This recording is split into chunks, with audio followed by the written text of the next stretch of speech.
Bike Karma Bicycle Stories podcast is brought to you with support from the Frame and Wheel, helping you turn your cycling items into cash without the hassle, and AD Bikes, the modern face of Austro-Daimler bicycles. Become bike, become AD Bikes. Episode 60. Hello and welcome to the Bike Karma Bicycle and Cycling Stories podcast. I'm your host, Tom Brown. The mission of the show is to bring bicycle-loving people from all over the world together to share stories and make connections. It doesn't matter if you like wrenching or riding, whether you'd rather race or collect. And it doesn't matter if you're an expert or a newbie. If you've ever smiled about a bicycle, then you're in the right place. In this episode, we hear all about classic Schwinns from Danny in Tucson, Arizona. I cruise around an electric bike while pondering about electric bikes. And we hear again from David Matthews from Bicycle Friendly Atlanta. He'll do our ABC Quick Check today and also tell us about what was behind all the ghost bikes that he's helped to place. You have a crazy amount of podcasts that you could be listening to, and I really appreciate you coming along for the ride with me on mine. Let's roll out.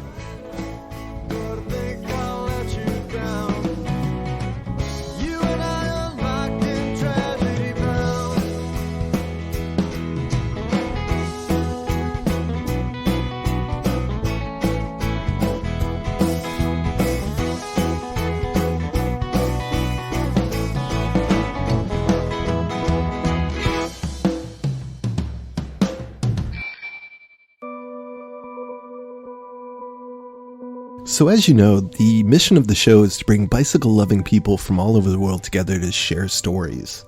The story of the bicycle, the huge, long, single story of the bicycle, would not be complete without knowing about Schwinns. Schwinn bicycles were a force to be reckoned with. They were a juggernaut of a company. They were innovative on so many levels: marketing, design, business model, quality control. And while they are very, very plentiful, they were the creme de la creme for most Americans back in the day. They were the Cadillac of bikes. Some would argue better than Cadillac.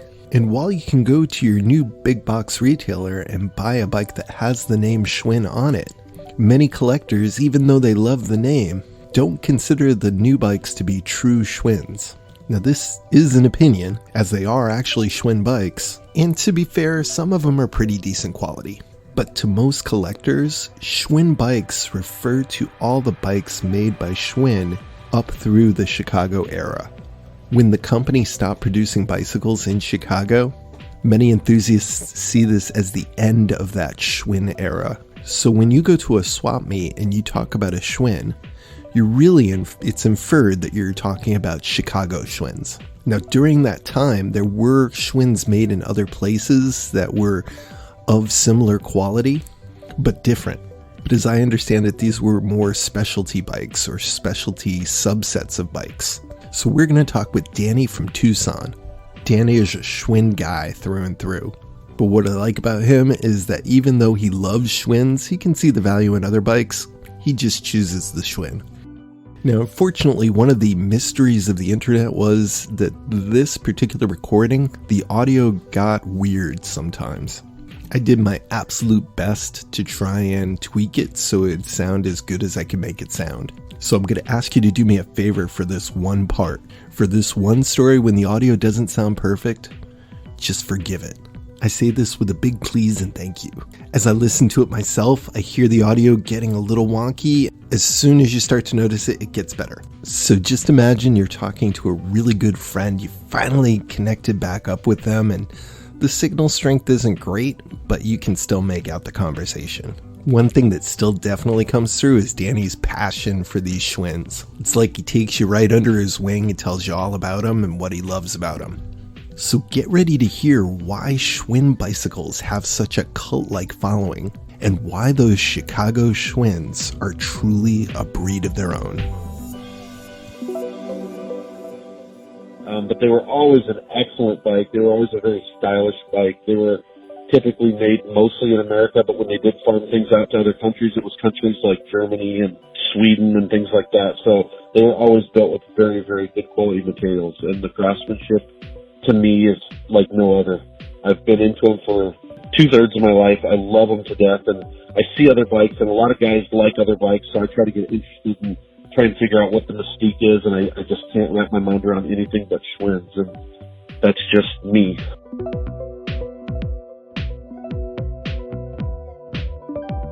Hey, I'm Danny. I am a certified Schwinn fanatic. I'm from Tucson, Arizona, and I've been buying, selling, trading, building Schwinns for about 25, 30 years now.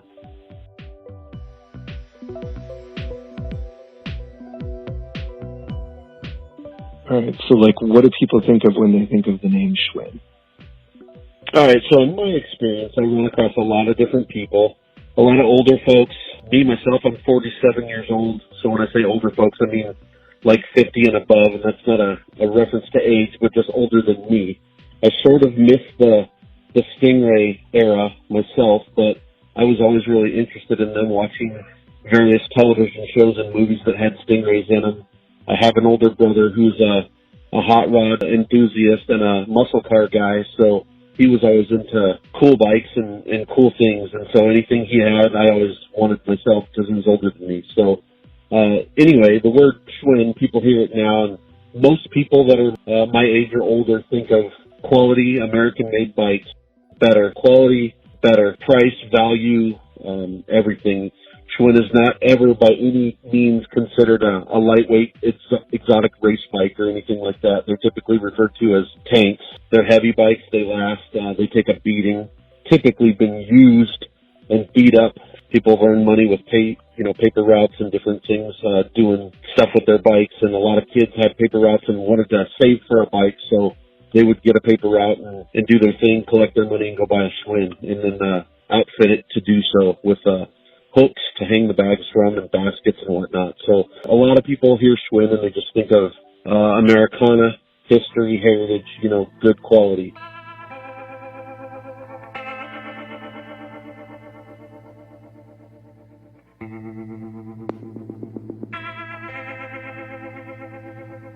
Unfortunately, that name doesn't mean all of that now. I am by no means an authority on Schwinn history or dates or timeline. I just kind of know what I know and what I've heard, and sometimes you hear things and you just bankroll them in your brain as fact, and that's really kind of where it sits, and you just quote it later on only to find out you're actually mistaken. So I've been corrected along the ways many times by people, but for the most part, what I've gathered is that true American-made Chicago, Illinois produced Schwinns were going strong and made right there until 1982. And then in 83, it was sort of a transition year. I understand that talks were that Schwinn was going to be taken over to Taiwan, so they were in the process of selling off the company or transitioning the company, probably for production costs and things like that. So in the year of 83 or 84, I'm not sure which, I've heard conflicting stories. The frames, a lot of the pieces and parts were made by Schwinn. They typically would build a lot of stuff and have it laying around, and then they would produce things when the need came. So it's not uncommon to find a Schwinn frame that didn't get actually built into a whole bicycle for nearly a year. So in those last year, a lot of them were built, I understand, by the Murray Bicycle Company, I believe in Kentucky. And so those are not accepted by the true Schwinn fanatics and aficionados as genuine Schwinns, but in fact they are made with a lot of, actual Schwinn components. After that, it was all in Taiwan, and they were still a pretty decent bike, but just not what they once were. From that point on, it just went to, cheaper production costs and things like that, and the bikes got less expensive to produce, less quality, and they just sort of lost their personality in the opinion of most. Not to say they're horrible bikes, not to say that they're not good bikes, they're still by a lot of standards a decent bike, but you walk into Walmart and purchase a Schwinn for, $200, you're not getting what a Schwinn once was for a lot less money, which is really crazy. It's just, things have changed so much in my lifetime. Yeah, that's basically it, in my opinion. The best Schwinns were the early ones.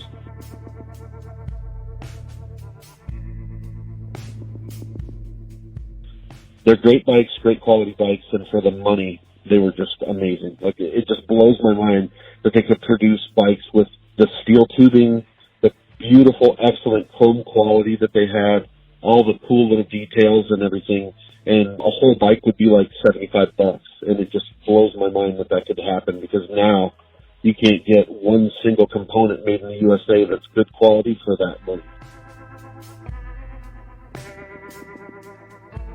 So there's a definite line in the sand talking to Schwinn fans, and that line in the sand is when production was transported. So when aficionados talk about Schwinns, they're talking about Chicago Schwinns. Definitely. Throughout the years, they had the pre-war Schwinns, and when you get into Schwinn guys, there's a bunch of guys that are really, really into pre-war stuff. That's really all they care about or all they focus on. They're really into the real nitty-gritty details of everything. Then you have, like, Phantom people who just love the Black Phantom, which was arguably one of the most expensive and fancy and highly decorated Schwinns ever made. You have the people that like Stingrays. They just love the Stingray era. Most of those guys, almost all Schwinn people, it's really interesting the diversity of the crowd that likes the bikes. And like I said, if you like Schwinns, the Chicago Schwinns, you definitely have an appreciation or admiration of all of those bikes, but there's people that get really into the racing bikes, like the Paramounts and stuff like that. And there's, like I said, your Stingray people, your Phantom people, your pre-war guys.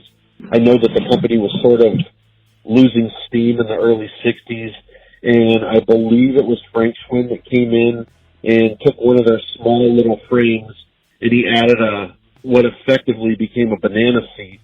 I don't really know how, but they had a bunch of these seats that they referred to as solo polos laying around, supposedly, and they were made by an independent supplier called Persons. And they were like a banana seat, but they were really flat. I mean, they really basically looked like a 2x4 with a little bit of a curve on the bottom. And he took this regular Schwinn model, I guess, put that flat, long seat on it, and put some tall, they called them high-rise handlebars or ape hangers or whatever. And he kind of threw that together and rode it around the warehouse, and everybody was looking at him like he was crazy.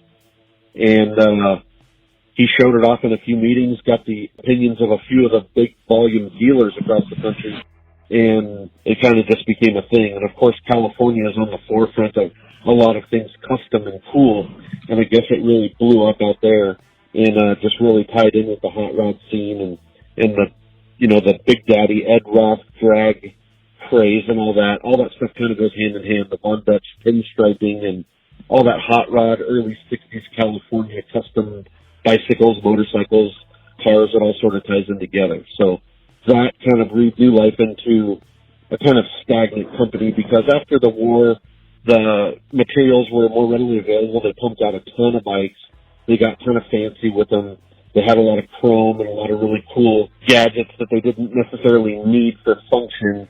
And they were really embellished and kind of crazy. And that was really cool, and that kind of carried them for a while. And then it got sort of boring, and they went into these bikes called middleweights, which are a lighter duty version with smaller tires and lighter weight. They, everything over the years got less and less overkill on the quality. The quality stayed amazing until the early 80s, but the quality, was probably way overkill in the earlier days, and then it started to kind of fall off. And the style that the style of welding and forging that the frames were constructed of was also unique to Schwinn and their design. And I believe they called it electroforging. And if you look at one, it's where they press the tubes together. It's got a real smooth flowing transition from one piece to another. And even when Schwinn went to the other countries of manufacture, that process was probably far too expensive and difficult to duplicate, so they just went to the standard style that most other companies did, and it just lost something there. So if you look at an early Schwinn, the early pre-war bikes were kind of crude, but they were really cool and ahead of their time. But if you look at some of the post-war bikes and some of that other stuff, they were just so refined and so beautiful, and they're works of art. And I think that's what gets so many people excited about them, is just the quality and beauty of them. Me, for sure, I would much rather have a rusty, beat-up 50-year-old Schwinn than I would anything you could give me in a brand new modern day bike shop. There's just nothing like them.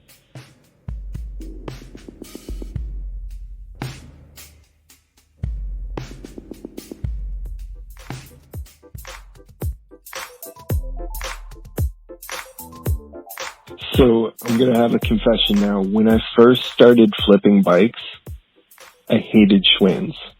And why is that? The reason is, as a bike flipper, you're like getting frustrated because you've got a 26 by 1 3/8 tire, but it's not the right size 28 by 1 3/8 inch tire because you're now working on a Schwinn. Right. And at first, that really ticked me off, and all of the little parts that would say Schwinn approved. And when I looked at the history of Schwinn and found out that the reason they did that is because some of the stuff that was made in America, and as you can see when you get some of these old bikes, some made in America bikes were crap. Yeah. And they basically elevated the standard of American manufacturing. The reason that they made a different tire size was supposedly because America was cranking out some really, really crappy bike tires that were no good, and they didn't want their company to be associated with anything that was less than quality. Right. So I eventually came around to it.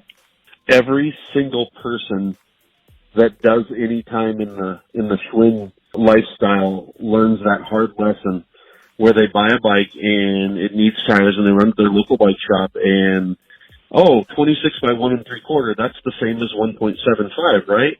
Wrong. You buy the tires, you bring them home, they will not fit on that rim. That's the most common Schwinn lesson that people have to learn. So I'm obviously a member of many Schwinn forums and pages on Facebook and other avenues of social media and whatnot. And it's funny sitting back when you've been doing it forever and thinking about how crazy you went when you were trying to stretch those tires over the rims and you kept reading the size and knowing you were right and you ripped the bead on the tire because you lost your mind. And then here comes a brand new person and they say, "Hey, thanks for letting me join your club. I appreciate it. I have a question. I just bought a Schwinn and the tires that I bought at my local bike shop, the guy swears they'll fit, but they won't. What's going on?" And it's like all these old timers, which has nothing to do with age, just people who have been in the Schwinn game for a minute, just sit back and go, "You want to take this one? Because I've said this thing like 1,000 times." So it's just kind of funny, but when you get your hands on a Schwinn, you grab a Schwinn out of a backyard. I live in Tucson, Arizona. It's a dry, dusty desert climate. So we don't deal with rust here, but everything is rotten from the sun.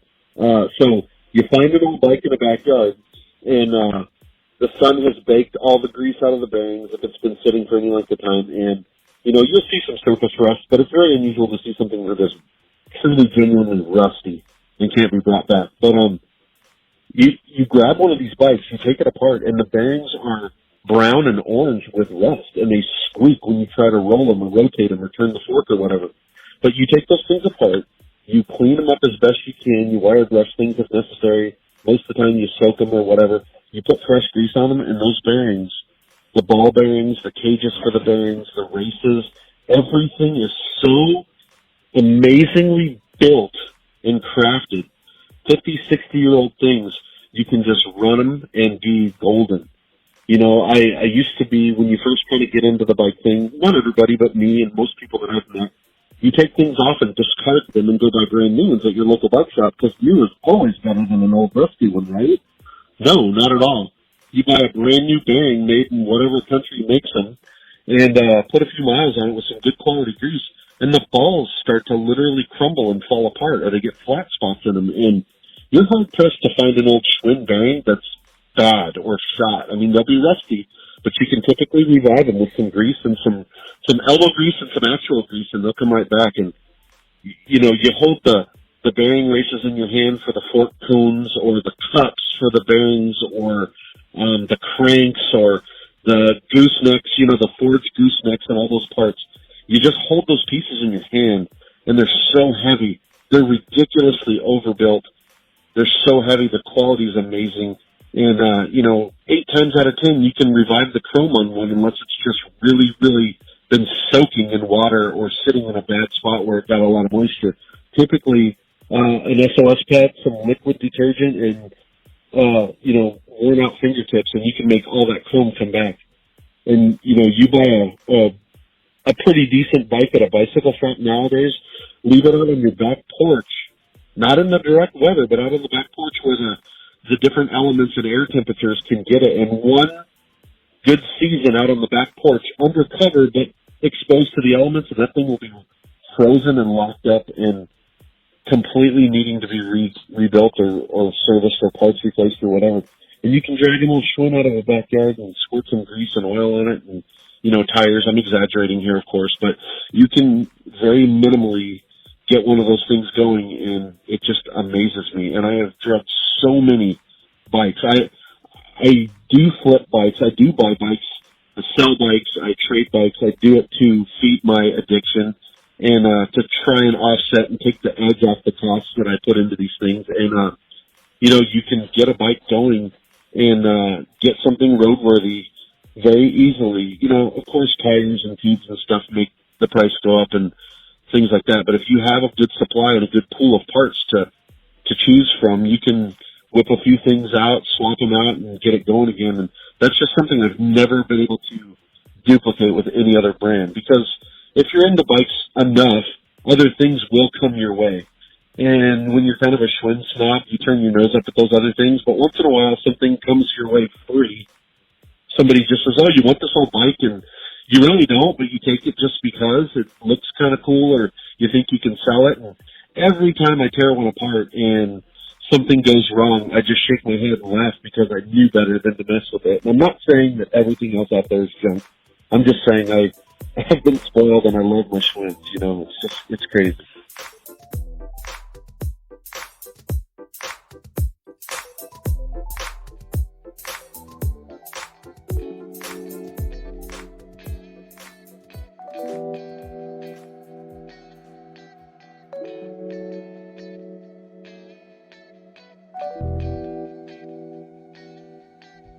Kind of like how people with cars are Ford or Chevy, 100%. or other brands, but it's like once, Red Sox versus Yankees, it's like for whatever reason you get into it, you really do have to be all in with spare parts for Schwinns. You have to be like dedicated to be a Schwinn person or dedicated to be a non-Schwinn person because there really is, it's almost like a whole different universe of little parts and little pieces, and the amount of compatibility is incredible within the Schwinn universe in terms of the parts and the quality and the builds.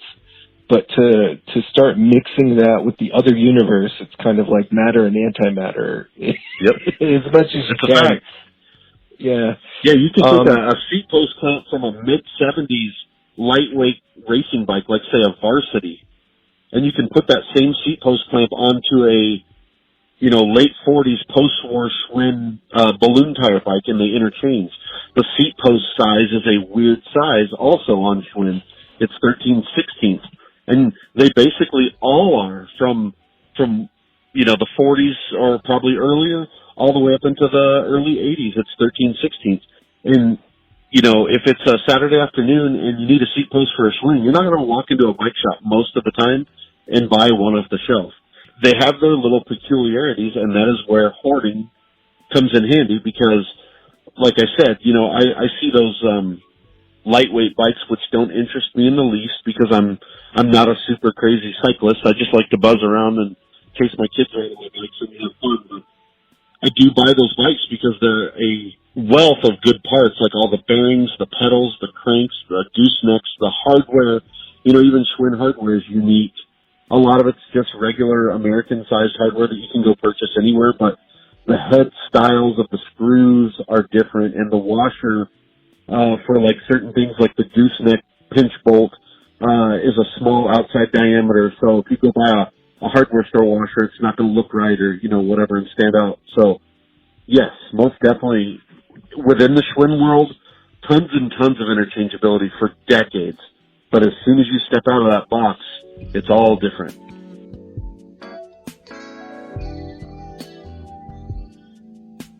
And that's part of why there's such a hard line defined. It's not a snobbery, it's a very practical sense of why people are like, that new Schwinn's not really a Schwinn. Right. You know, technically it's a Schwinn, but it's from the other universe. It's from the other side of the galaxy. The new parts, people who don't know, people who casually dabble in bikes, they talk to me and you can see them. You can say, Schwinn's a good one, right? You know, and with that look on their heads, and you know that they're thinking the lineage of Schwinn's, and you're like saying it's a very different kingdom. It's like the other thing was totally separate. I can't even come up with a comparison of how separate it is from what you would buy today. So a comparison did come to me during a ride today, and I was kind of thinking it's kind of like the difference between Donald Sutherland and Kiefer Sutherland. There you go. With the Schwinn, other than it's got two wheels and it might be decent to ride around on for a little bit, it's a cut above some other names for sure. Like there is still, the guys who did buy the company name do love the old company as well, but they've taken it in a different direction. You know, they come out with the repop of pickers, the crate bikes, and they do love that old lineage, but there is a definite separation between the two. Most definitely. Most definitely.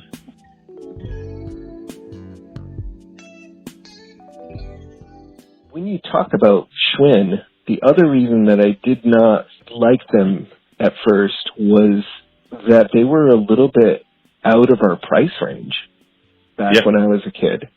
There were bike shops, and then there were Schwinn dealers. And the Schwinn dealership was like when you walk into a car dealership. You don't walk into a Ford dealership and they don't have Dodges and Chevys, and they might in the used spectrum, but there was just Schwinns everywhere. Yeah. And they would be like, what kind of Schwinn did you want? that would be it. You know, that would be your choice. And they'd be like, and you look at the price tags, at least back in my day when they were kind of near the end of what they were doing, their prices were way higher than a lot of the other, even American-made bikes. Sure. But their quality was also a lot higher. So you would get something that was an heirloom quality bicycle, but you were going to pay through the nose. And to convince your parents, who were just kind of uncertain as to what you were going to do with this bike at that point, usually you'd end up going to the department store and getting a Huffy or getting something where the quality, granted, was a lot lower. And still a decent bike, still had tons of fun on them, but it was definitely a status symbol to have that. And as that model changed, and the Schwinn dealerships, which you don't see anywhere, you can kind of compare it to how some of the local bike shops have been taken over by Trek. It really is, everything was house brand, and there was, it was a franchise. What stories have you heard about that stuff? Well, and you know what else is interesting to add to that real quick is they had every aspect of the sport covered. So if you wanted to go riding with your wife, they had a tandem. If you wanted to, if you had an elderly mom or dad that needed to ride, but the balance wasn't the greatest, they had a trike that they could ride around on, and even, had really creative and really cutting edge advertising back in the day with really cool scenes and settings of Disneyland in the background, and an older person pulling up to like a market, and they were loading their trike with fresh fruit or whatever. And they had really, really neat, innovative ads. They had a mini Christmas ad. So one of the Christmas ads that stands out is there's a Christmas tree at the bottom of the stairs, and there's basically a different Schwinn for every member of the family, from an exercise bike to a lightweight race bike to a kid's Stingray to a tandem or whatever. Just really, really cool. But they offered, Schwinn approved tools and clothing and gear and gloves and shoes and water bottles and everything that they made. They really, really made it a point to set their product apart from everybody else. You could call it the Lexus experience for modern day times. Harley Davidson. I work for Harley Davidson. I'm in my 20th year at Harley, and Harley is very, very strict. They're very premium. Whether you love them, like them, or not, it doesn't matter. They are a stand-alone company that has done their own thing, and they've never allowed dealers to pair in other brands with them. They want them to be a Harley dealer only. And with that name and that motorcycle, they offer everything to take care of it, from genuine service to genuine clothing to products and parts, and everything is Harley branded to the point where people just laugh, oh, I bet you have Harley Davidson toilet paper at your house. Well, they do make it, so Schwinn was kind of the same way. They were very elite. It was an excellent brand, excellent quality, like you said, heirloom, but you're going to pay for it. But if you went into that front door of that store, they had everything that you needed. When you rolled out of there on your bike, you had all your needs covered. Not to say that there weren't other companies making products that were, usable with your Schwinn, of course, or whatever, but in other words, they were kind of like a one-stop shop. You could get everything. And all the tools the mechanics used and all the parts, every little thing was Schwinn approved. And, it's kind of crazy, but like they put their name on everything, from bearing cages on the fork bearings to the fork cone nuts. Certainly not every single thing, but it's just crazy how proud they were of their brand and how they offered the most awesome quality things. And when they did go out and venture into areas that they didn't manufacture, they would contract with big companies that were well known in the business.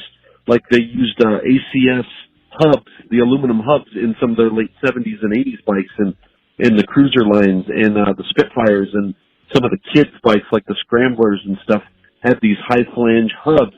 They were made by a company called ACS, which was a well-known, well-established company. A lot of the pedals on Schwinns were made by Union. Union was a German company known for, excellent quality. They had their own brand and their own line, but then they also contracted for Schwinn, with Schwinn, and made stuff for them. So Ashtabula, some people call it Ashtabula, some people call it Ashtabula. It is a city in Ohio, from what I gather, and it's like a forgery. And Schwinn got with them, and they made all of Schwinn's blade forks for their bikes, which were a unique, solid metal fork. A lot of the bicycle companies were using like hollow tubing that was flat like a blade, or round style in the later years. But Schwinn went with a solid forged fork on a lot of their bikes. And then the cranks on the bicycles were made also by that company. So their cranks were really, really stout and rigid. Again, with that comes weight. So Schwinns were never winning all the races at the racetrack, but they were really excellent quality, and they were really, really designed to hang in there and take a beating when kids put them to the test, and they did. That's another thing, you find bikes and all these years later, and things, certainly things are bent and broken and messed up with them because they've had a hard life, but by and large, when you find a Schwinn, most of the pieces are in pretty good shape and reusable, whereas when you find another old bike, if it's had a hard life, you know it. You have to swap out half the bike parts to get it whole again. So that's why you have to buy 2 or 3 to make one. Whereas with the Schwinn, you typically just, put a fresh seat on it, because the seats, at least in the part of the country I'm in, the seats are rotten from the sun, and the grips and chains are frozen or whatnot. But basically, with some good disassembly, cleaning, and reassembly, you can reuse most of the parts on the bike, and that's what I love about them. They're just awesome. They're bulletproof.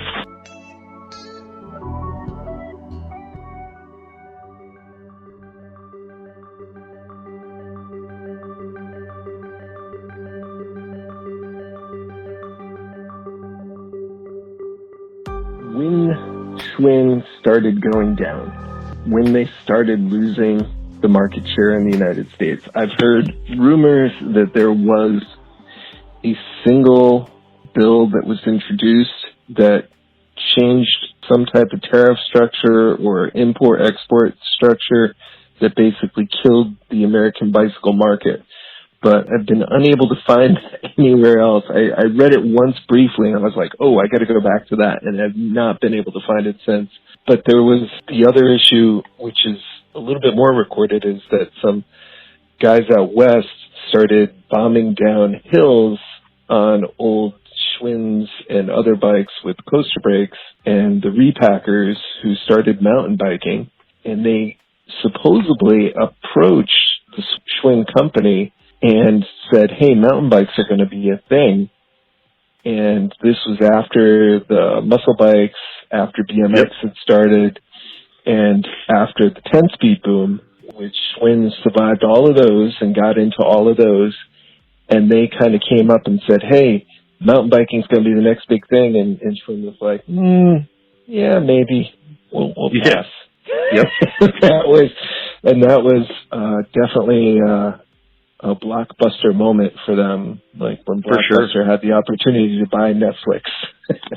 I think it was one of those things where, like, the Stingray craze, was ending and over, and kids were getting into BMX bikes, and they had these really cool diamond frames and, really beefy components and whatnot. And you look at a scrambler, Schwinn's early offerings into the BMX line were basically a Stingray. That's the same frame design, the cantilever design that's been around since, like, the late 30s, early 40s. And kids were like, yeah, that looks just like my dad's Beach Cruiser, or, that looks like whatever. I want, like, a really cool bike with plastic wheels, like Skyway Tough wheels, and I don't want those big, heavy spoke wheels that Schwinn has. So Schwinn was like, okay, so then they came out with a second variety of the Scrambler that had the more common diamond frame that you see in BMX bikes, and very cool, and they have a cool following, but I think Schwinn was just kind of chasing. I wouldn't say they rested on their laurels, but maybe they kind of did, and they sort of rode that wave, and like you said, they outlasted all those eras of bicycling, and, remained pretty relevant in all those years, including the bicycle racing days, with the Paramount. That was a special bike. I don't know anything about them, but it was a special bike made by Schwinn. And it was very exotic. It was made in its own different factory. They were all hand-welded from what I understand, and they were very, very special and very unique and very, very hands-on, built by people rather than machines. And Schwinn was just kind of trying to sell off a lot of their old design stuff, and they had tons and tons of frames produced, so they were pumping out all different kinds of things. And, yeah, these mountain bikes were coming on, and it was guys taking knobby tires and different handlebars and, like you said, primarily coaster brakes, but sometimes they were gearing them and running cantilever brakes and different things like that. And Schwinn even kind of sat back and watched it, and I think they observed and maybe even considered getting involved, but then it was like, nah, that's not really our thing. That's not what we're going to do. And so, Schwinn was like, yeah, but we kind of still want to get in on that money, so they actually even came out with a bike called the Clunker 5. It was a 5-speed, late 70s, early 80s, I think. They had one called a Spitfire, and then they called it a Cruiser, and then for a very brief moment, they called one a Clunker. Well, the name Clunker was being used for those bikes you're describing, the downhill racer bikes. And I think they had one called a California Special or California something. My Schwinn purist friends would choke me for not knowing these names, but they actually got involved in lawsuits for using the name Clunker and using, California in their name. So it was just kind of like, yeah, maybe that's not our thing. Maybe we should just let it go. And they did come out with a bike called the Sidewinder, which is an awesome bike that I love, but it's got no suspension. They had a single speed, a 5 and a 10 speed. It was a really cool bike. It was kind of like early mountain bike style. It had mountain bike style things like knobby tires and foam grips, and most of them had, or a lot of them had like a Brooks vinyl saddle on them, and blue anodized brakes and blue anodized Yukai rims on them. They were really cool, but they just weren't really getting it. They kind of missed it, I think, and the bikes did really well for a while, but then not really. And then Schwinn had like a racing line called King Stings. Stings were a 20-inch version race bike, and then they had a King Sting, which was a 26-inch version. And again, a very unique frame, chromoly, built in a special location, more hand-built, hand-welded frames and whatnot. They had a really nice gathering of components on them, like Diacomp brakes and the Yukai rims and a lot of stuff. And to this day, a lot of those bikes are the very, very most collectible Schwinns out there. The Paramounts, the Black Phantoms, And then the King Stings probably are all ranking right up in there with the newer stuff. Of course, there's early pre-war stuff that guys go insane over, but the King Sting stuff is really, really cool. But again, no suspension, and the mountain bike craze was coming on, and they were starting to do the brakes that had the brackets mounted to the forks. They call them cantilever brakes. That was a real popular thing. And Schwinn, they came out with the Sidewinder, and then there was another bike called like a Sierra, and they were half-hearted in my opinion. Again, I'm no expert, I'm no authority, and I'm definitely not. When did the homegrown? Homegrown was like the 90s, if I'm not mistaken. The Sierra came out in the 80s, and they had a Sierra, a couple of different ones, but in my opinion, they were like a half-hearted attempt to sort of dabble in that market. It just really wasn't their thing, and they didn't chase it by any means. And then the homegrown it was after the boat. After the boat had already sailed, and they. Oh yeah. And then it was such a big company. It was like one part of the company was like, yeah, we're not interested, but we'll let the right hand not know what the left hand's doing. We'll let the left hand work on that, but the right hand's going to do this. It wasn't, the whole company didn't get behind it like it had on previous things. Oh yeah, exactly. I mean, in the beginning, or the earlier years, they focused really primarily on a very small handful of items, and they just punched them out, and they blew them out of the park. I mean, they just did it, and they added new things here and there, but they stayed true to the basic handful of frame styles they had ever made, and they just did what worked and repeated over and over and over again. And this other market was changing and evolving, and it involved a lot of, custom touches again. Guys were going out and doing things, and they were just tweaking their bikes at home. And, all these other companies were kind of coming on. Once again, California on the forefront of everything. Cook Brothers and Gary Littlejohn and all these other really crazy, exotic, basic and simple, but they had really cool, neat stuff. And, starting off by little mom and pop operations out of homes or little garages, and then it blew up from there. And that stuff to this day is just, that blows my mind. You go on eBay and snoop around for Cook Brothers parts, and the people that are into those are absolute diehard people that are into that, and they would rather not eat dinner for a month just so they could have that seat post clamp that's correct, that's the right air, the right fade. It's anodized gold, but it's faded just right, and it's going to match my faded rims. So I'll pay $800 for that seat post clamp. And again, I'm not an expert on that, but I've got a buddy who's into that, and he just screenshots pictures and sends them to me, and I just sit there and go, what?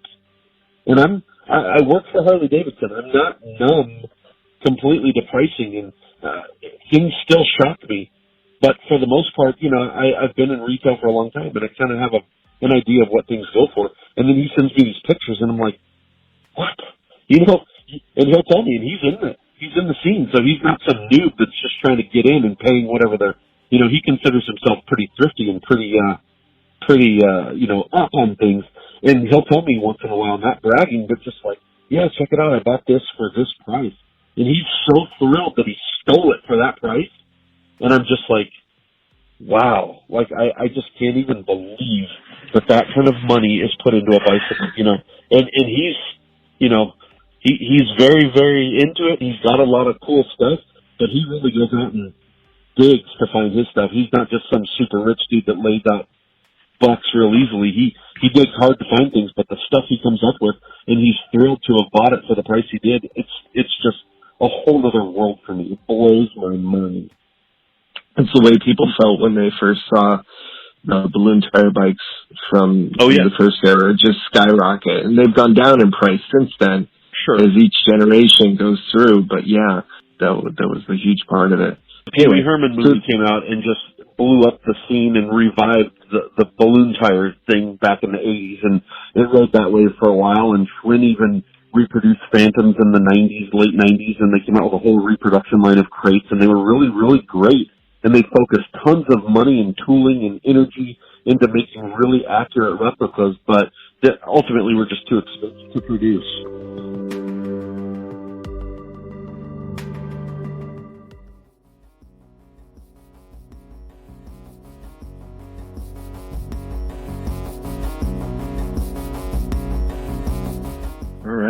So if people would like to see some of your bikes, where could they go?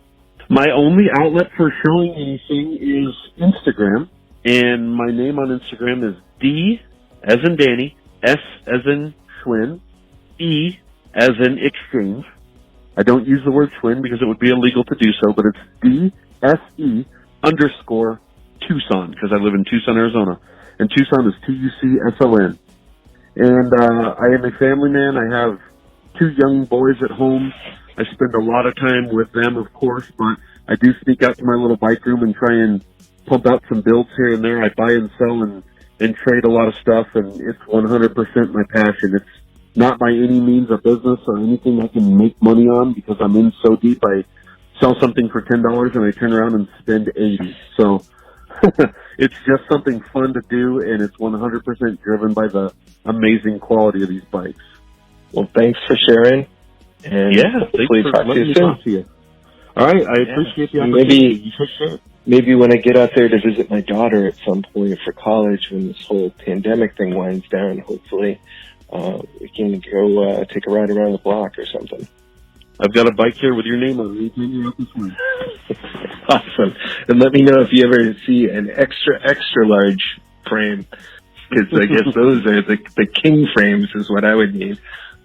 Yeah, I had one of those recently, and a buddy of mine talked me out of it. I've had them before, and it was a weak moment, and I'm working on my other addiction, which is air-cooled Volkswagens, and trying to pull together extra money to buy Volkswagen parts. So he caught me in a weak moment, and I regretted selling it immediately because that king frame is pretty awesome, and they almost never come up.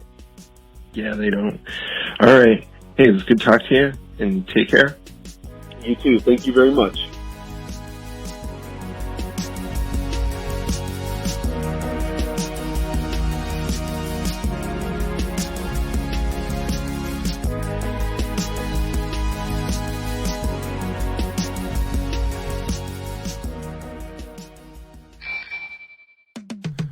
And now it's time for gratitude and thanks at the mid-roll.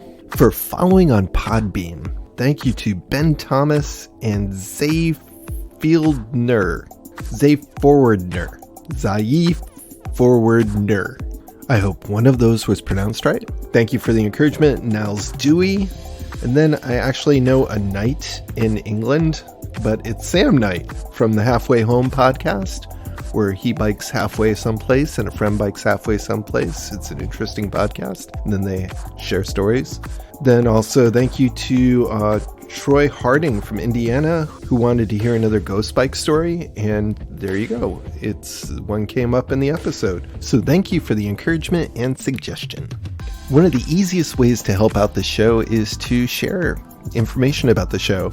No matter where you listen to podcasts, whether it's YouTube or Audible or Spotify or Podbean, any place that you listen and follow and perhaps leave a positive review is greatly appreciated and extremely helpful. Even if it's not the main place you listen to it, like YouTube, for example. Like you go on YouTube, but you might listen to podcasts somewhere else. Give us a follow on YouTube, and it really does help to elevate us in searches and stuff like that. Want to give a shout out to Bob Behind Bars for catching up to episode 58. And thank you, whoever you are right now, for just listening. A big thank you to Jay Bailey for being a Patreon. For as little as $1 a month, you could help support the show by being a Patreon. Just go to patreon.com and search up Bike Karma. You can do any amount and stop anytime you want. And thank you for those of you supporting with the cost of the show. The mid-roll thank yous would not be complete without thanking Fred Thomas at The Frame and Wheel. Fred is a longtime supporter of the show, and his business, The Frame and Wheel, helps you to get rid of your used bicycles, parts, and accessories without having to do any of the work yourself. So if you've got a used bicycle, some parts you aren't using, or some accessories that are in great condition but you just don't use, why not get some more time, space, and cash by contacting Fred Thomas at The Frame and Wheel? I sell bikes online all the time, and I even have my own swap meet that I run. But there's some times where I just look at some parts and I know it's going to be a pain to sell them. So just last month, I packed a bunch up into a box and sent them off to Fred at The Frame and Wheel. He quickly sent me back an itemized inventory, and then it was fun just watching that stuff get posted on eBay. The pictures were great. I didn't have to worry or think about the fees or what price to set things at. And even better, I didn't have to deal with weird people asking questions such as, will this work with this bike? Or can I return this to you 4 months later after I've tried to use it and found out I didn't want to? Fred dealt with all that. And yes, of course, it's a business, so Fred does take a cut. But at the end of the day, when I looked at how much it costs to ship, how much it costs to list on eBay and other places, and how Fred took a fair price, all things considered, I was happy to get a check that I deposited over my phone. So if you've got some parts, bikes, or accessories laying around, and every time you see them, you kind of have a voice in your head that says, when are you going to sell them? The realistic answer to that is probably you're never going to do it, or you probably would have done it already. So why not take advantage of Fred at the Frame and Wheel? He's got lots of different plans, and he's really good at what he does. He's also a great person to buy stuff from, as he vets the stuff pretty well. He's on all the different social media, so why not check him out? And that wraps up the mid-roll thank yous. Now back to the show.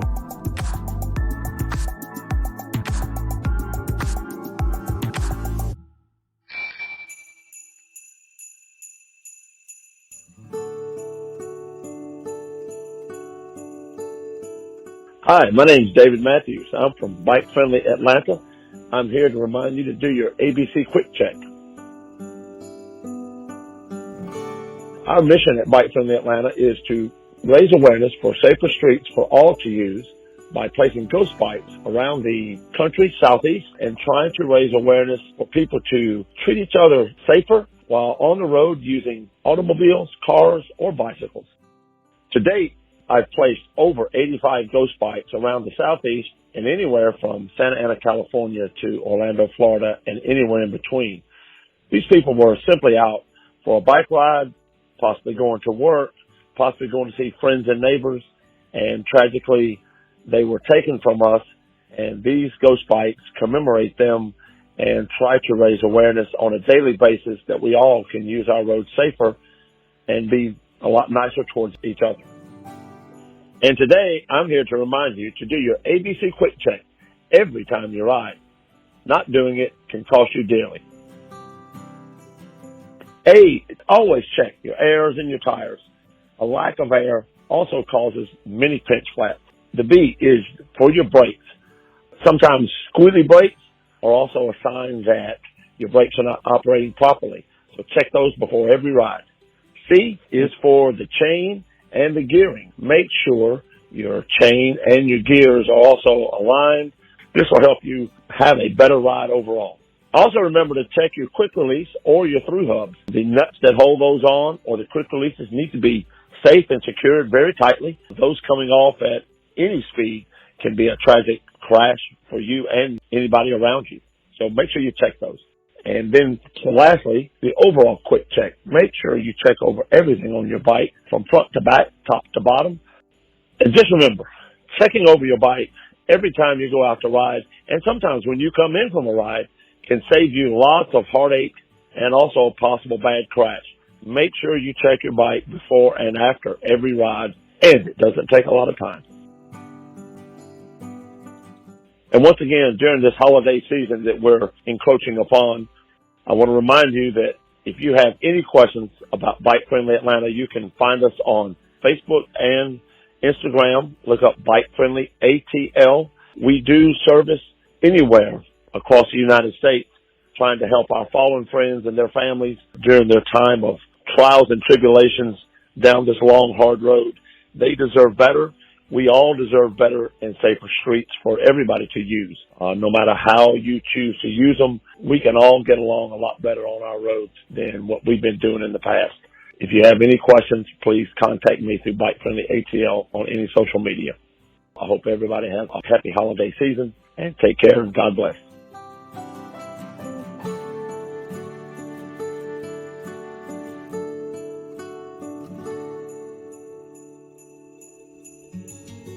You may remember this ABC Quick Check from Dave Matthews from Bike Friendly Atlanta in a previous episode. What I wasn't able to include at the time was the stories behind some of what he does down there.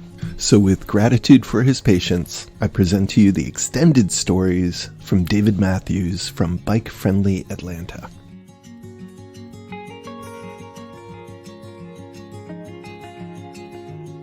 My name is David Matthews. I'm from Decatur, Georgia.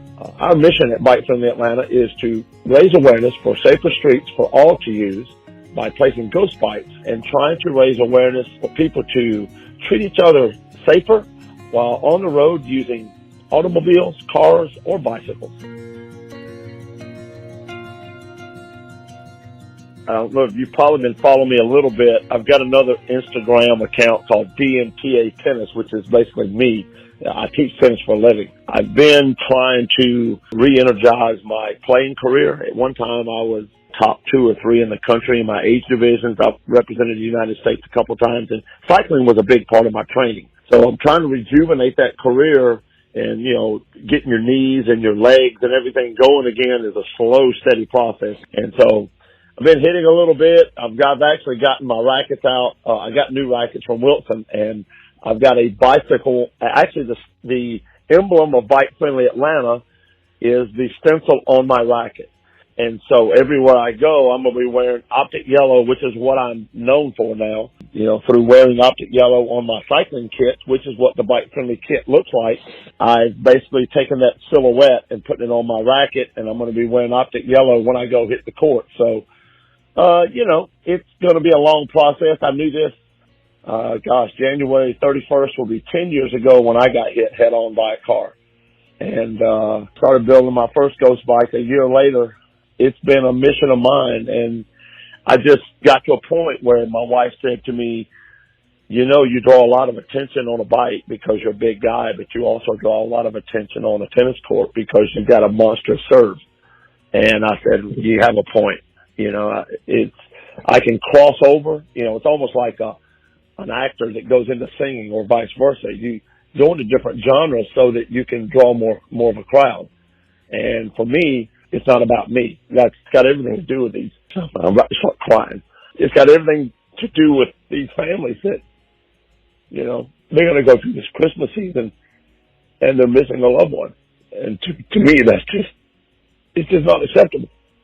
So that's, you know, my holiday season is, you know, reaching out to these families and just telling them that, you know, somebody else does care.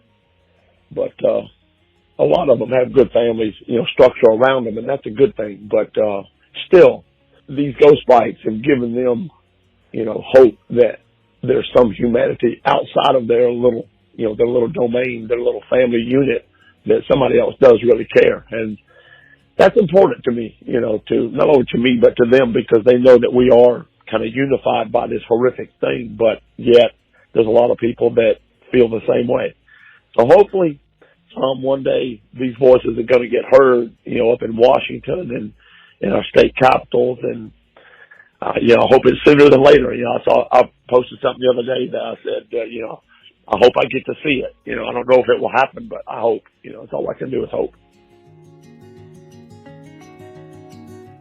You do a lot of good work, and have your ears been burning at all? Because you remember you called me a while back.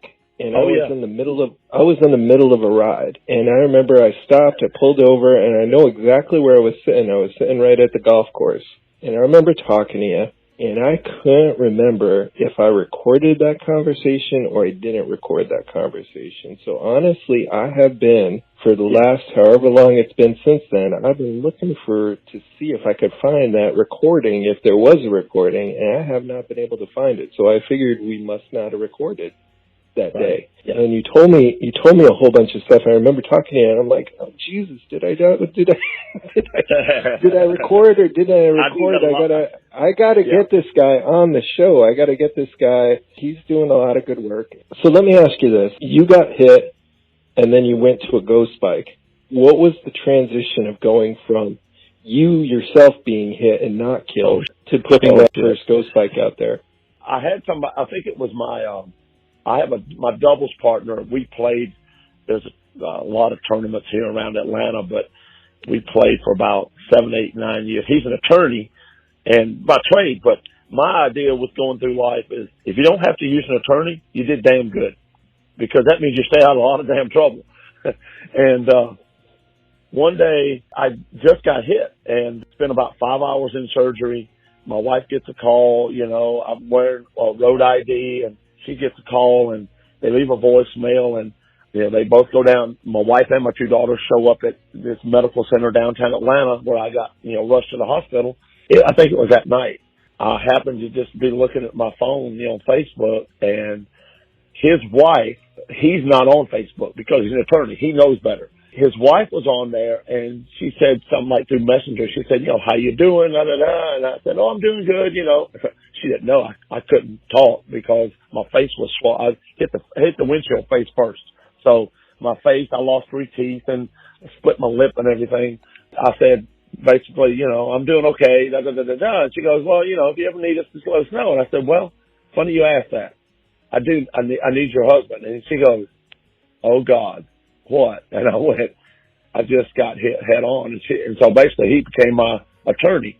It was down a road that I never fathomed where we are as a country with health care, with insurance, and that's just the tip of the iceberg with the plethora of feelings.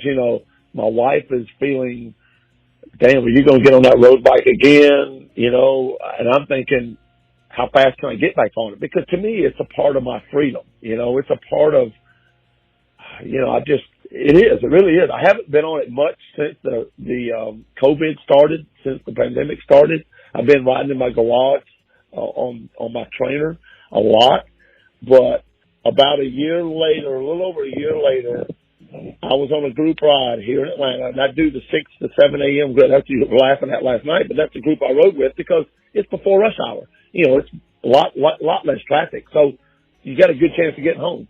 And I got back to the house, and I got an email from my group. Said one of the leaders in the ride said, "I want to make sure everybody got home as safely. I just heard of a fatality."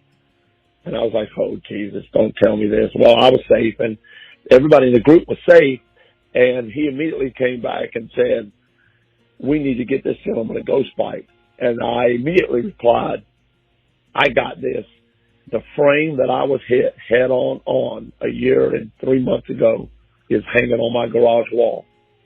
I got it. I'll start building one today, and we'll place it, within a couple of weeks.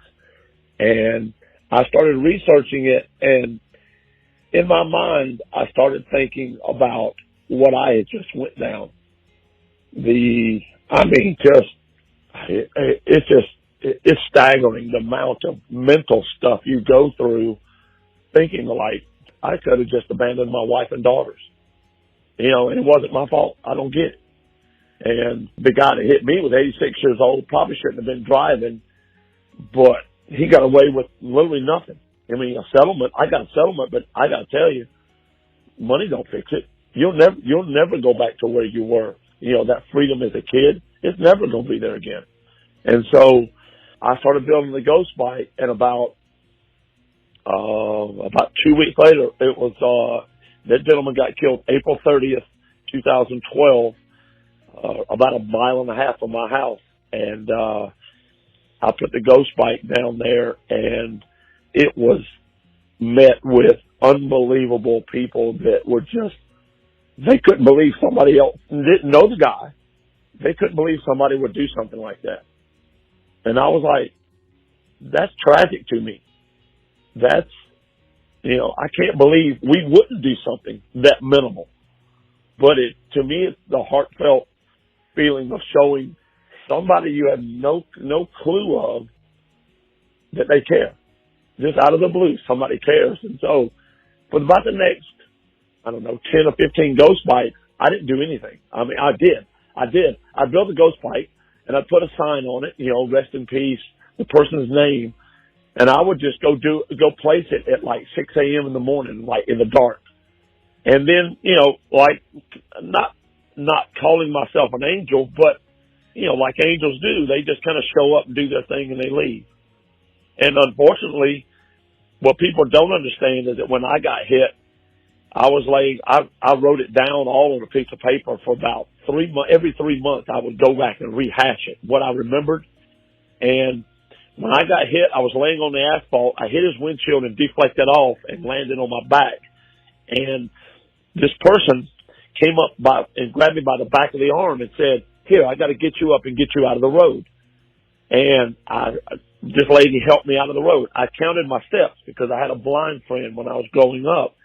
He always taught me to count steps. You know, if you don't know where you are, count your steps.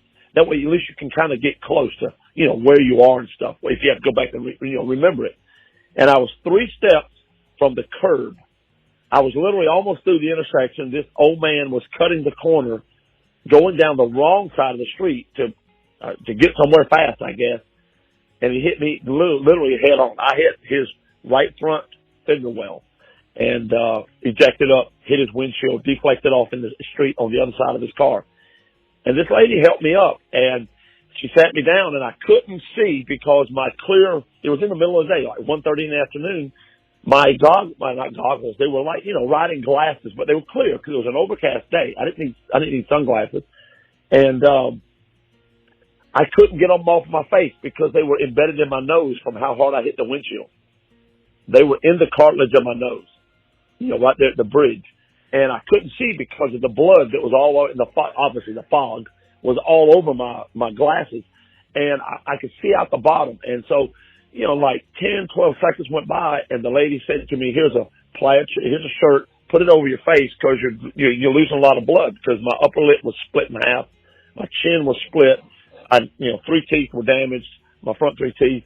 And, I said, "Oh, thank you." I put it on my face. And then she said, "I have to go." And I said, no, please stay. And she goes, "I have to go." And that was it. She was gone. Well, a day and a half later, I had a witness that was there. A guy was walking his dog up the street, like 15 yards ahead of me. And when I saw the wheel well of the car and knew that what my writing on the wall was, I'm about to get into a damn crash, I hollered no at the top of my lungs. I mean, I was hoarse for about a day and a half. And that gentleman turned and he saw the whole thing. Well, I called him a day and a half later when I could finally talk. The swelling had gone down enough. And I thanked him. I said, "I thank you for being there." I said, "But I have to ask you a question." I said, "A lady helped me up out of the street." And he said, "There was no lady."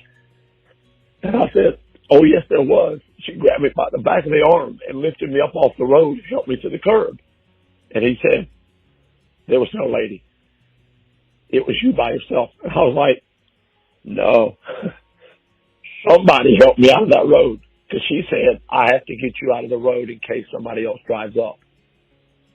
And I, right then and there, realized that the guardian angel there somewhere. And this is possibly my second chance to make an impact. And so that's where the ghost fights have really come from. I feel tragically bad for these families. I know a lot of them personally. We talk on Facebook a lot. The Gwynns are down in Hilton Head now. Her husband, the fireman, got killed on a training ride down in New Orleans, and I built him a ghost bike. And the first lady that I built one for, her husband, she's on my board, on Bike Freedom Atlanta's board. And I talk with her, quite often to check on her daughters. He's almost my age, with 2 daughters about my daughter's age. And I'm just going, I can't imagine how we as a society allow this to happen over and over and over again. And we've done not one damn thing to stop it.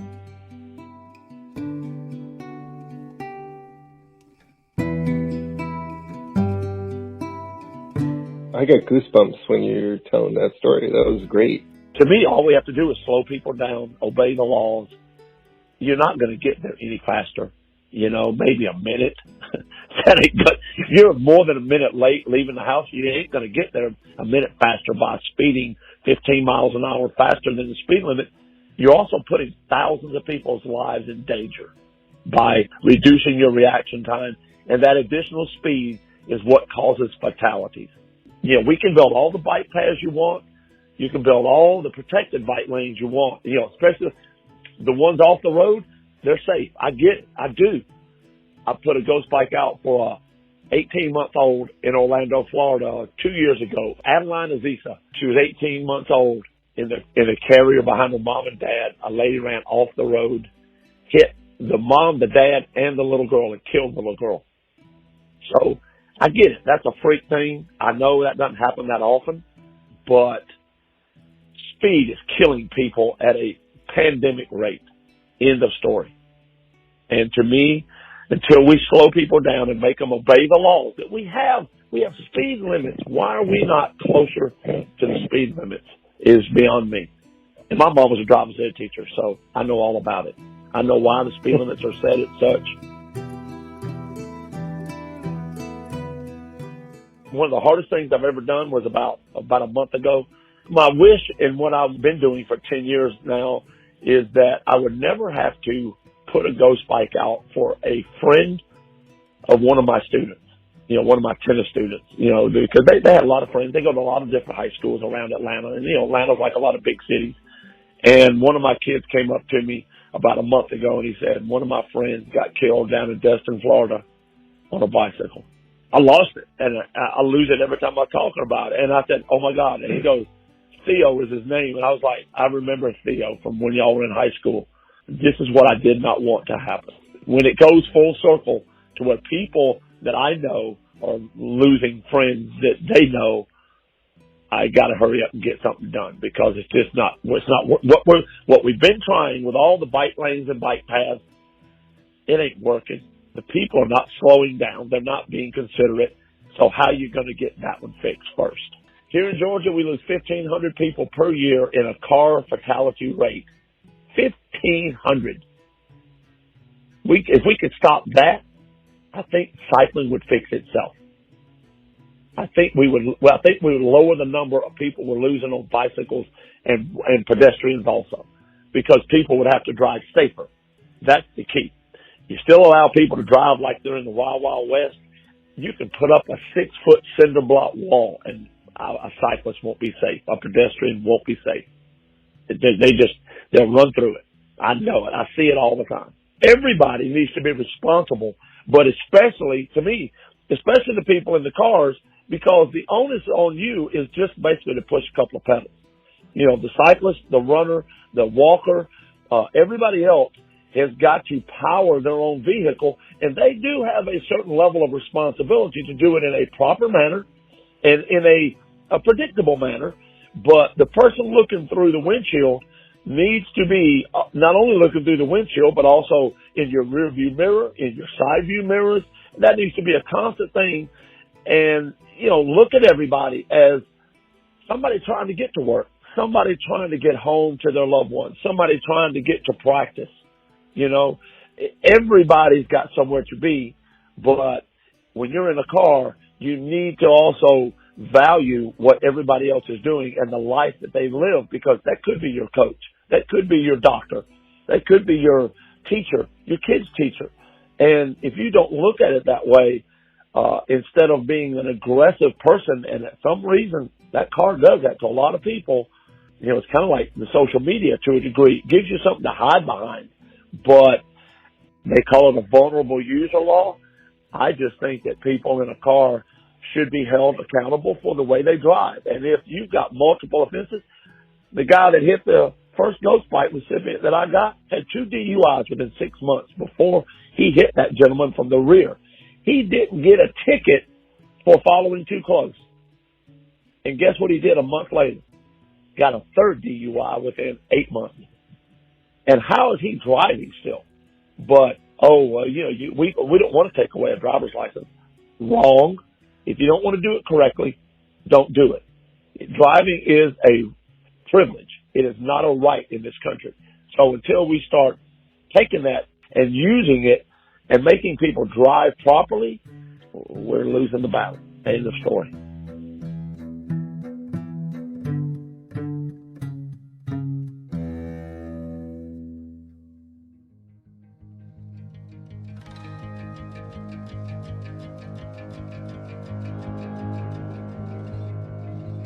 So when you're driving down the road, please, I implore you to see people walking, people running, people on bicycles.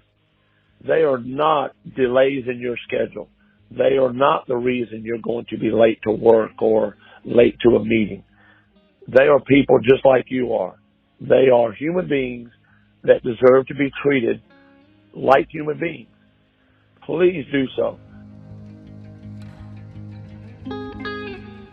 Let's start saving lives instead of trying to find ways to avoid a fatality charge, an assault charge in a car. That is the worst thing you could ever have happen to you, but it's happening more and more often every day, and it's affecting too many lives. I'm trying to put out about 3 or 4 ghost bikes this weekend. One of them is going to draw some attention because it's a cover-up case over, I think, in Cedartown, Georgia, where a guy got hit. He got hit. The guy that hit him went home, called the sheriff. The sheriff pondered it a few minutes. He called a state legislator, and he pondered it a few minutes, and a few minutes wound up being about 45 minutes. And then finally the state legislator called an ambulance. The ambulance showed up, picked the guy up, and the guy died on the way down to the hospital. And the coroner said, point blank, this guy would have lived if somebody would have called an ambulance first. And they were calling for the state legislators. Basically, you need to renege your job. You're a piece of. And he was the last guy to get called, and he did call the ambulance finally. But there were so many delays. It obviously was. Oh, can we cover this up? And just things like that. I just sit and go, if I hit a dog or a deer, I'm gonna call the police really quick just to. Not file a police report. I'm probably going to have to if I damages my car, but just to make sure I'm doing the right thing. You know, if they need to call animal pickup control or whatever, then fine. You know, at least I'm doing the right thing for the animal. If I hit a human, holy cow, what are you thinking to leave them there? I don't get it. And we as society think, well, you know, in that situation, you never know what you would do. And I look at them and I go, you need to get slapped. If that ever enters your mind when you hit something and you don't know what it is, if you don't make sure it wasn't a human, even if it was a dog or a deer, you're still going to call the police or somebody and say, hey, there's a deer out here on the road. What do I need to do? That's what I would do. But these people think, oh, well, I just drive off. You've lost your damn mind. You not only lose your ability to drive for the rest of your life, but you need to go in an insane asylum somewhere. You're done. I mean, it offends me that a human would think that way. But, we could cover it. That comes down to people not seeing cyclists as people. That's right. Or just see cyclists as some outsider weirdo who's out there, and they're not. They're just people just trying to do their thing.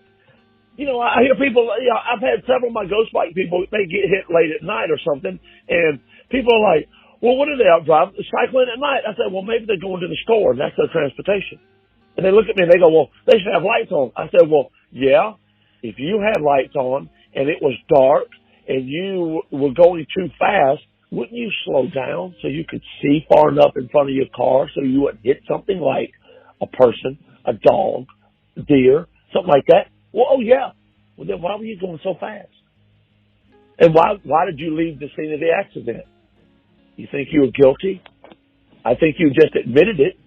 But that's, our society, we don't look at things that way, from an objective standpoint, like I heard somebody say one time, well, the sun was in my eyes. I said, well, damn, I guess there's not a sun visor in your car. I guess you don't have sunglasses. What the hell are you thinking?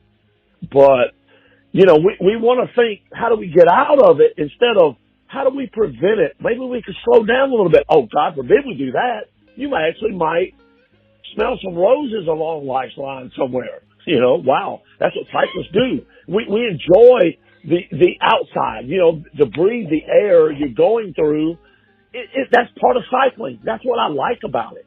But, oh man, seeing some of these people, they need to get out a little more often. You know, it's crazy.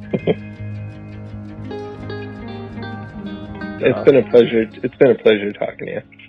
Absolutely, Tom. Take care. And Bye. Take care, buddy. Bye-bye.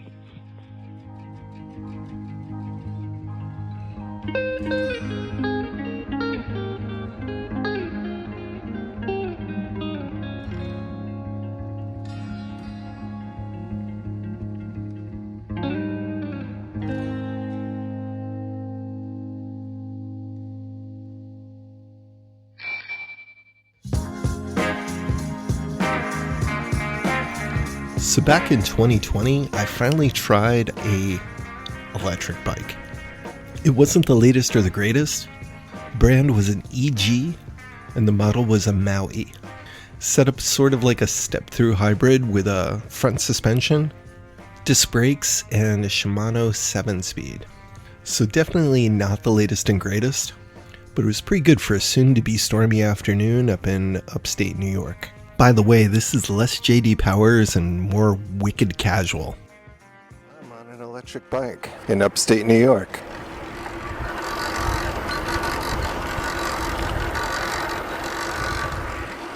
My mother-in-law's, one of them is a cyclist and the other one isn't. They got this electric bike so they could go on bike rides together. Right now I'm checking it out. It's not the newest, it's not the latest, but it's interesting.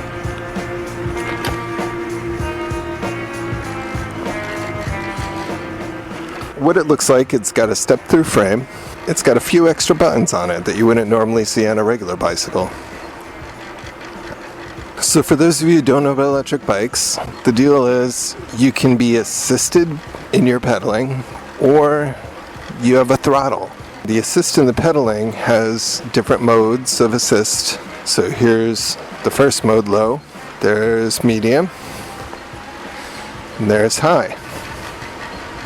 And I'm going quite fast right now. Then there's also a throttle on the other side. I pretty much sat on the sidelines for a while with the electric bike issues.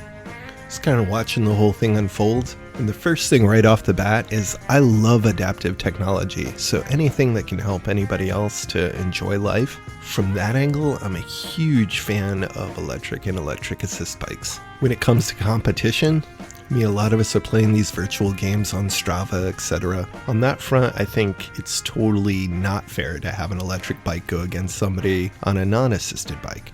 And I think that just simply comes down to listing your ride as being on an electric bike or an electric assist bike, and then you can compete against folks with that. When it comes to the economics of electric bikes, I'm really still torn. Well, on one hand, I'm a big advocate of quality and having something that's going to last several years and not be disposable. I think the outrageous price tags on some of these bikes smells a lot like exploitation by the industry. And as with anything, I'd like to see some universal standards and some cross-compatibility. I'd hate to think all these multi-$1,000 bikes are going to be just thrown away in about 10 years. I mean, that's what we all like about bicycles, is that they are kind of dependable, and if they're a well-made bike, you can get a lifetime out of them. And on another side, I'm also a little hesitant because I see that people are getting upsold on electric bikes. In some cases rightfully so, but in other cases where they could probably get away with a conventional bike. Psychologically, that tipping point and that initial barrier of cost might keep some people out of the game. And finally, there's a lot of design issues that haven't been going great with these bikes. There are many different companies trying to jump in and cash in, and some of them just look like a motorcycle with pedals. And while that looks cool, it doesn't really create a great cycling experience. In those situations, it really is an electric motorcycle with pedals added on as an afterthought. But at their best, I see some huge potential benefits, especially helping folks as they get older to continue to go out on really long hilly rides. So I'm not going to come down definitively on any of this stuff today. This is a quick little ride around a dirt road. Sometimes you can hear the engine, other times the tires, and every once in a while you'll hear the buzzing of the chain guard and the fenders. The bike was quite heavy and that made a lot of vibrations too. In general, it was a good time. I had fun, and just like any other bicycle, if you get a chance to throw a leg over one and take it for a roll, go for it. Ooh, it just started raining, and I'm on an electric bike. I think I'll hightail it for home. But it's fun. They're pretty damn expensive, and they're not always the best cycling bike. So this bike by itself is kind of just a little bit lighter than what you would imagine an old moped would be like. Oh, here it comes. Here comes the rain. It's got nice front shocks. It's got big tires and a drop frame. But by itself, you would not want to pedal this bike around very much. It's just too heavy.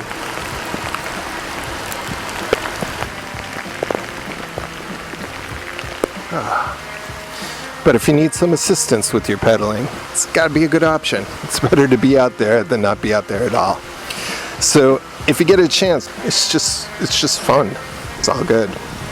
One less car. From the Bike Karma podcast, my really informal, really laid back electric bike review.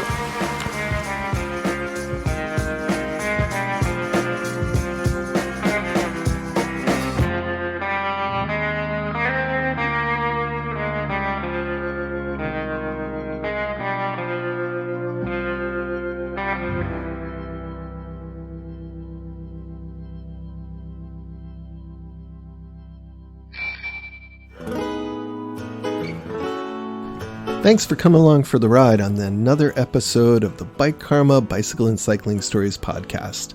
I've been your host, Tom Brown. I hope you like the stories I'm putting out and how the process has evolved over the last few years. Hopefully these stories make some connections between different people around the world. There's enough things in the world dividing us. As humans who cycle, we have a heck of a lot in common too.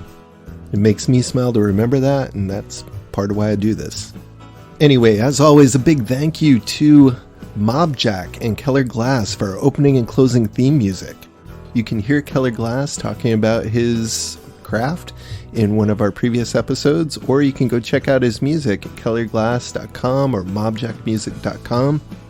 All the other music in the episode is royalty free, and I appreciate those musicians as well. Thanks to everyone listening in all 50 states and over 90 countries. It's truly humbling and amazing. If you have comments, questions, story idea, maybe you want some stickers to responsibly place around the world, or maybe you have a product or service that you'd like to advertise on the program. Any of those, you can contact me at bikekarmaguy@gmail.com. That's bikekarmaguy@gmail.com. The Bike Karma podcast is the intellectual property of Thomas Brown. All rights, including trademarks and copyrights, are reserved and asserted. That is, with the exception of the music. So yeah, I was hoping to get this episode out before the end of December. As you can see, that didn't happen, but I appreciate everybody being patient and waiting. I try and put some love into each episode and need the energy to do that. Sit down at the computer, and right now I'm looking at a beautiful sunset, hoping that till next time, you keep it wheel. Take care.